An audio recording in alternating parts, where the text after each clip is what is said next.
નમસ્કાર મિત્રો, સ્વાગત છે તમારું આપ સૌની સિયારી ચેનલ ગુજરાતી સાહિત્ય વિદ નિકુંજ યુટ્યુબ ચેનલમાં હું નિકુંજ પરમાર આપ સૌનું તહે દિલ સ્વાગત કરું છું।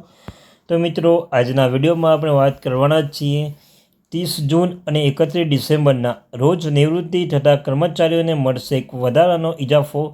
સરકારી કર્મચારી માટે આ ખાસ સમાચાર। જો તમે સરકારી કર્મચારી છો તો તમારા માટે આ વિડીયો ઉપયોગી બનશે, તો વિડીયો એન્ડ સુધી બનાવી રહેજો। તે પહેલાં મિત્રો, જે વોટ્સઅપ ચેનલ ટેલિગ્રુપ બંને બનાવ્યું છે તેની લિંક ડિસ્ક્રિપ્શન મૂકું છું, મિત્રો અવશ્ય જોઈન થઈ જજો। તમને આ ચેનલ પર સરકારી કર્મચારી, નિવૃત્ત કર્મચારી, પેન્શન ધારકો બાબતે, પગાર બાબતે, ડીએ બાબતે, ડીઆર બાબતે, અન્ય કોઈ ભથ્થાનું અપડેટ આવે તો જાણ કરવામાં આવશે। ચેનલ સબસ્ક્રાઈબ કરી બેલ આઇકન બટન દબાવવાનું ભૂલશો નહીં। 30મી જૂન અથવા 31મી ડિસેમ્બર નિવૃત્તિ થનારાઓને પેન્શન લાભ માટે એક વધારો લાભ મળશે। જો કર્મચારી 30 જૂન અથવા 31 ડિસેમ્બર નિવૃત્ત થયા છે, તેમને વધારાના ઇન્ક્રીમેન્ટ લાભ આપવામાં આવશે। ભારતના પેન્શન સોસાયટી ભારતના કોમ્પ્ટ્રોલર અને ઓડિટર જનરલ દ્વારા બહાર પાડવામાં આવેલા આદેશને ટોકી કેન્દ્ર સરકાર સમક્ષ આ બાબત મૂકી છે અને એ શક્ય તેટલી વહેલી તકે તમામ માટે આદેશ જારી કરવામાં માંગ કરી છે।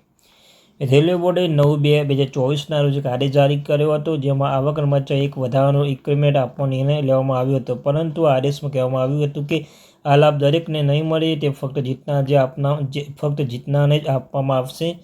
તેનો અર્થ છે કે રેલવે બોર્ડે કહ્યું કે તે વ્યક્તિગત ધોરણે લાભ આપવામાં આવશે। રેલવે બોર્ડના નિર્ણય કારણે પેન્શનધારકો માટે અસમંજસ સ્થિતિ છે। રેલવે બોર્ડના આદેશ દિલ્હી હાઈકોર્ટ નિર્ણય ઉલ્લંઘન કર્યું છે। રેલવે બોર્ડ દ્વારા આપવામાં આવેલા આદેશ દિલ્હી હાઈકોર્ટ દ્વારા આપવામાં આવતા નિર્ણય ઉલ્લંઘન છે। દિલ્હી હાઈકોર્ટે મદન મોહન જોયાની કેસમાં આપવામાં આવેલા નિર્ણયમાં પિટિશન નંબર WPC 173/20 એવું કહેવામાં આવ્યું છે કે તમામ પેન્શનરોને એક વધારાનો ઇન્ક્રીમેન્ટનો લાભ મેળવો। અને મિત્રો, લાભ મેળવ્યા બાદ જ જે દિલ્હી હાઈકોર્ટે ધ્યાનમાં આપેલા નિર્ણય અનુસાર પિટિશન W173/20ના એવું કહેવામાં આવ્યું છે તમામ પેન્શન એક વધારાનો ઇન્ક્રીમેન્ટ લાભ મેળવવો જોઈએ। પછી ભલે કોર્ટમાં ગયા હોય કે ન ગયા હોય, અલગ અલગ અરજી દાખલ કરવાથી હાઈકોર્ટ સમય બગાડે છે, તેથી આ લાભની તમામ લાગુ પડશે, ભલે તે કોર્ટ કેસ હોય કે નોન કોર્ટ કેસ હોય। સુપ્રીમ કોર્ટે પણ પોતાનો નિર્ણય સંભળાવ્યો છે। આ પહેલાં કોર્ટે પણ પોતાના નિર્ણયમાં કહ્યું હતું કે આવી વ્યક્તિઓ 12 મહિના સેવાઓ પૂરી કરી છે, તેના આધારે તેને વધારાનો ઇન્ક્રીમેન્ટ લાભ મળવો જોઈએ અને તેમનું મહત્તમ પરિણામ છે અને તે નકારી શકાય તેમ નથી। તમને જણાવી દઈએ કે સુપ્રીમ કોર્ટે દિલ્હી હાઈકોર્ટ નિર્ણય છતાં કેન્દ્ર સરકાર લાભ તમામ પેન્શનધારકોને નથી આપતી, માત્ર કોર્ટના જીતનારાઓને જ આપે છે। જો કે કેન્દ્ર સરકાર આનો ઉલ્લેખ કર્યો છે। આ બાબત ખર્ચ વિભાગે મોકલવામાં આવી છે અને ટૂંક સમયમાં ખર્ચ વિભાગ દ્વારા તે પર નિર્ણય લેવા જઈ રહી છે। જો બધું બરાબર રહેશે તો DOPT દ્વારા અંતિમ આદેશ જારી કરવામાં આવશે। જો કેન્દ્ર સરકાર એકલી જુલાઈ જાન્યુઆરીના ઇન્ક્રીમેન્ટ લાભ નહીં આપે તો પેન્શનરોને કોર્ટમાં જવાની ફરજ પડશે, કારણ કે આ કોર્ટમાં જાય છે તેનો લાભ મળે છે, જે કોર્ટમાં જઈ શકતા નથી તેનો લાભ મળતા નથી।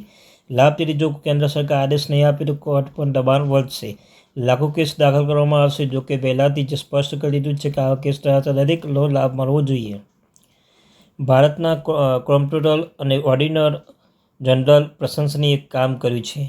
તમને જણાવી દઈએ કે મિત્રો, 18/1/24ના રોજ ભારતના કોમ્પ્ટ્રોલર અને ઓડિટર જનરલ દ્વારા બહાર પાડવામાં આવેલા પરિપત્રમાં કહેવામાં આવ્યું છે કે જેઓ કોર્ટ કેસ કરે છે તે એક વધારાનો ઇન્ક્રીમેન્ટ લાભ મેળવો।